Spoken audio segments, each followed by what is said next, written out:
The Civil War. Two men sit across from each other in a Virginia farmhouse. One wears a pristine gray uniform with a ceremonial sword. The other is covered in mud, with boots caked with dirt from the road.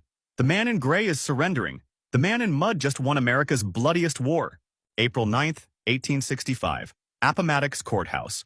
After 4 years of slaughter that killed over 620,000 Americans, more than every other U.S. war combined through Vietnam, Confederate General Robert E. Lee finally accepted defeat.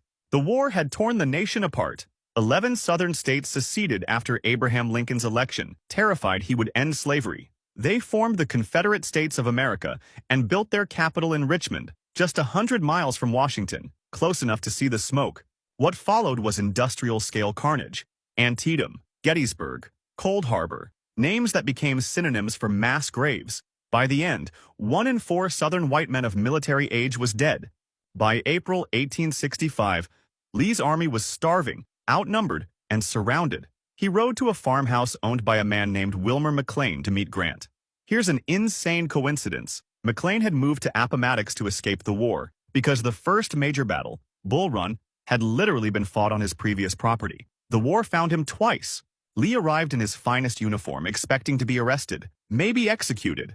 Instead, Grant, still covered in mud from riding all night, offered terms so generous they shocked everyone. Confederate soldiers could go home. Officers kept their sidearms. Men who owned horses could keep them for spring planting. No trials, no firing squads, no revenge. The war was over, and the healing could begin. But it lasted just 5 days. On April 14th, Lincoln attended a play at Ford's Theater. Confederate sympathizer John Wilkes Booth crept into the presidential box, pressed a derringer to the back of Lincoln's head, and fired. The president died the next morning, the first American leader ever assassinated. Booth leaped to the stage, breaking his leg, and shouted, "Thus always to tyrants," before escaping into the night. He was cornered 12 days later in a burning barn and shot dead. But here's what nobody expected. The war kept going.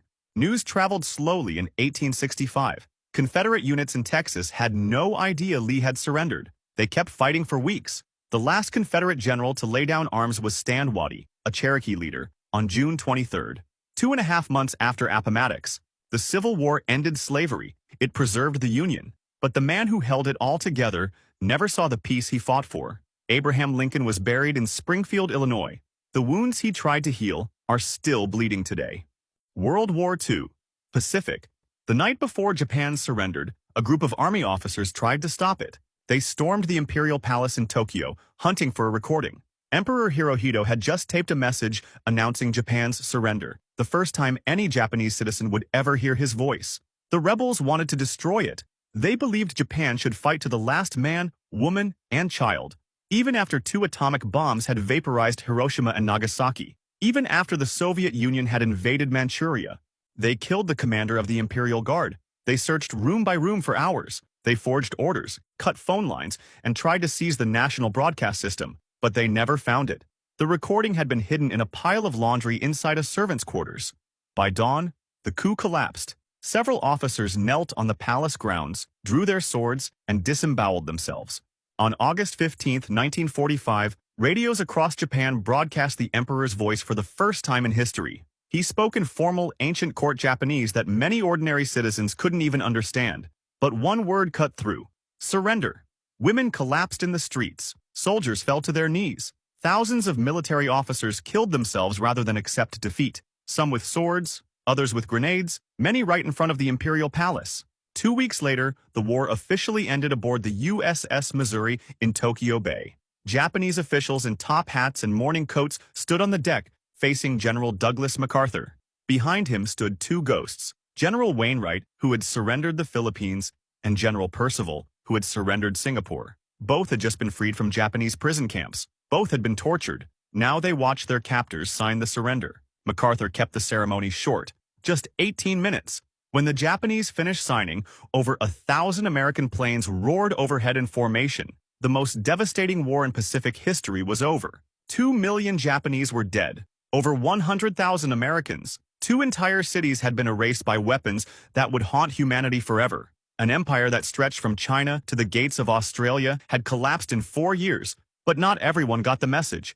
Japanese soldiers scattered across remote Pacific islands had no working radios. Some kept fighting for years. Second Lieutenant Hiru Onoda, stationed in the Philippines, refused to believe the war was over. He waged a one-man guerrilla campaign in the jungle for nearly 3 decades. In March 1974, 29 years after the Missouri, his former commanding officer flew to the Philippines and personally ordered him to stand down. Onoda emerged from the jungle in his tattered uniform, handed over his sword, and finally accepted that the war was over. The empire of the rising sun had set, but some of its soldiers never saw the darkness fall. The Vietnam War, the most powerful military in human history, lost to rice farmers in sandals. For 20 years, America tried everything. 500,000 troops, more bombs than all of World War II combined, chemical weapons that poisoned the jungle, and the soldiers who sprayed them. But none of it worked. By April 1975, South Vietnam was collapsing faster than anyone predicted. Cities that were supposed to hold for months fell in hours. The North Vietnamese army rolled south along Highway 1 like a flood, and nothing could stop them. President Nguyen Van Thieu resigned on April 21st, cursing the Americans who had promised to save his country. He fled to Taiwan carrying suitcases full of gold. 9 days later, it was over. On the morning of April 30th, North Vietnamese tanks crashed through the gates of the Independence Palace in Saigon. President Duong Van Minh, who had been in office for just 43 hours, sat waiting in the cabinet room. When a North Vietnamese officer burst in and demanded his surrender, Minh said he was ready to transfer power peacefully. The officer cut him off. "You have no power to transfer. You can only surrender unconditionally." At 2:30 p.m., Minh's voice crackled over Radio Saigon, announcing the end of the Republic of Vietnam, a country erased in a single sentence. But the real nightmare had begun hours earlier. Operation Frequent Wind was the largest helicopter evacuation in history, and the most desperate. Ambassador Graham Martin had refused to believe Saigon would fall, delaying the evacuation until it was almost too late. When the order finally came, thousands of Vietnamese who had worked with Americans stormed the embassy gates, fighting to reach the helicopters on the roof. Marines used rifle butts to push back the crowds. Families were torn apart. Mothers threw children over barbed wire fences to strangers. The last Marine helicopter lifted off at 7:53 a.m. on April 30th, leaving behind thousands of Vietnamese allies. Many were sent to re-education camps. Some were executed. Others spent decades in prison for the crime of trusting America. 58,000 Americans came home in coffins. 300,000 came home wounded. Millions of Vietnamese, North and South, were dead. And in the end, the country was reunified under communist rule. Exactly what Ho Chi Minh had wanted from the beginning. Exactly what America had spent 20 years trying to prevent. The war that was supposed to stop dominoes from falling ended with America climbing a ladder to a helicopter, desperate to escape the disaster it had created. Korean War. The Korean War never actually ended. On July 27, 1953, generals from both sides gathered in a small building at Panmunjom. They didn't sign a peace treaty. They signed an armistice, a temporary pause in the fighting. The document explicitly stated it would remain in effect until a final peaceful settlement is achieved. 70 years later, we're still waiting. The war began at dawn on June 25, 1950, when 75,000 North Korean soldiers poured across the 38th parallel. Within 3 days, they captured Seoul. Within 6 weeks, they had pushed American and South Korean forces into a tiny pocket around Pusan, just 10% of the country. It looked like total annihilation. Then General Douglas MacArthur launched one of the most audacious gambles in military history, an amphibious landing at Incheon, deep behind enemy lines. His own planners said the odds were 5,000 to 1 against success. But MacArthur did it anyway. The North Korean army collapsed overnight. UN forces surged north, captured Pyongyang, and pushed toward the Chinese border at the Yalu River. MacArthur wanted total victory, but he got something else entirely. 300,000 Chinese soldiers crossed the Yalu in late October 1950. The Americans never saw them coming. They drove UN forces back in one of the most brutal retreats in U.S. military history. At the Chosin Reservoir, 30,000 Marines and soldiers found themselves surrounded by 120,000 Chinese troops in temperatures of minus 35 degrees. Men's feet froze solid inside their boots. Morphine froze in the syringes. The dead froze so hard they couldn't be buried. When asked if they were retreating, Marine General O.P. Smith said, "Retreat? Hell, we're just advancing in a different direction." By spring 1951, the front lines had stabilized almost exactly where the war began. The 38th parallel. For 2 more years, men died fighting over frozen hills with names like Pork Chop, Heartbreak Ridge, and Old Baldy. The armistice negotiations dragged on for 575 days while the killing continued. Soldiers died for hills that would be abandoned the next week. When the armistice was finally signed, nothing had been won. The border sat almost exactly where it started. Korea remained split in two. Over 36,000 Americans were dead.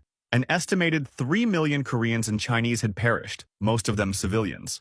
North Korea had been bombed so heavily that virtually every building taller than one story was destroyed.